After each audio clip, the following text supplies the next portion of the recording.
खान साहब एक शख्सियत को आर्मी चीफ लगवाना चाहते थे और उसके लिए उन्होंने पूरी रियासत को स्टेक पर लगा दिया। इस एक साल में सिर्फ उस शख्सियत के आर्मी चीफ ना लगाए जाने के ऊपर खान साहब ने न सिर्फ ये किया कि इकोनॉमी का पट्टा बिठा दिया, IMF से मुज़ाकरात को आखिरी एंड तक लेकर गए। देखिए अफसर, मेरे ख्याल में ये जो साल गुजरा है ये बदतरीन साल था हमारी सियासत के लिए भी, हमारी डेमोक्रेसी के लिए भी, और वो उसूल जो कि सियासत में वज़ा किए जाते हैं उनके लिए भी। मैं किरण की बात से एहतरामन थोड़ा सा डिसएग्री करूंगी। उसकी वजह यह है कि इमरान खान साहब की जो सियासत थी और इस पूरे साल में जो क्राइसिस था वो आर्मी चीफ की तकर्रुरी और तब्दीली के हवाले से था और इसी के गिर्द घूमता था। खान साहब एक शख्सियत को आर्मी चीफ लगवाना चाहते थे और उसके लिए उन्होंने पूरी रियासत को स्टेक पर लगा दिया और सियासी जमातों के मुस्तकबिल को भी स्टेक पर लगा दिया। और तमाम बाकी सियासी जमातों ने जिन्होंने मिलकर PDM बनाई, उन्होंने अपनी पूरी सियासत और मुल्क को स्टेक पर लगा दिया खान साहब को हटाने के लिए और उस एक शख्सियत को आर्मी चीफ ना बनाने के लिए। मेरा सवाल इसमें यह है कि आया क्या वजह थी कि हमारी सियासी जमातों को यह जरूरत महसूस हुई कि खान साहब को हटाया जाए। इस एक साल में सिर्फ उस शख्सियत के आर्मी चीफ ना लगाए जाने के ऊपर खान साहब ने न सिर्फ ये किया कि इकोनॉमी का पट्टा बिठा दिया, IMF से मुज़ाकरात को आखिरी एंड तक लेकर गए और उसके बाद आज PTI के जो सियासी लोग हैं वो ये कहते हैं कि हम 17 अरब डॉलर के ऊपर अपने रिजर्व छोड़कर गए हैं। लेकिन हकीकत ये है कि 17 अरब डॉलर के ऊपर वो अपने रिजर्व छोड़कर नहीं गए थे, बल्कि उन 17 अरब डॉलर में से तकरीबन 11 अरब डॉलर थे जो कि स्टेट बैंक ओन करता था, 7 अरब डॉलर कमर्शियल बैंकों के थे।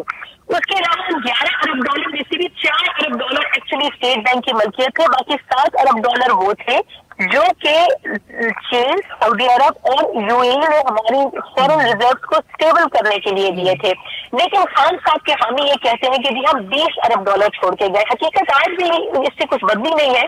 5 अरब डॉलर के करीब हमारी इकोनॉमी खड़ी हुई है और अगले 3 हफ्तों से ऊपर की रिजर्व नहीं है। मैं इसको मुख्तसर रखती हूँ। इसके अलावा दहशतगर्दी के खिलाफ चैलेंजेस में खान साहब ने क्या किया? TTP से उन्होंने फायरबंदी का एग्रीमेंट किया।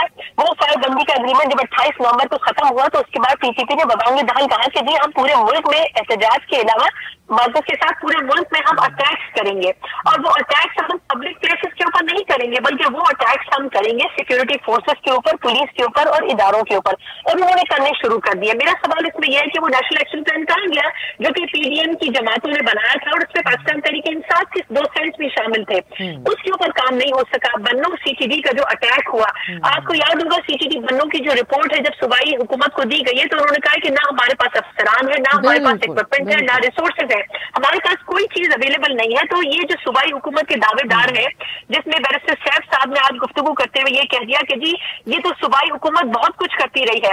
सूबाई वजीर आला जो KPK के हैं वो कुछ दिन पहले ये कहते हैं कि जी ये जो सिक्योरिटी के मसाइल हैं ये तो वफाकी हुकूमत की जिम्मेदारी है। तो हर बंदा दूसरे के कंधे के ऊपर बंदूक रख देता है।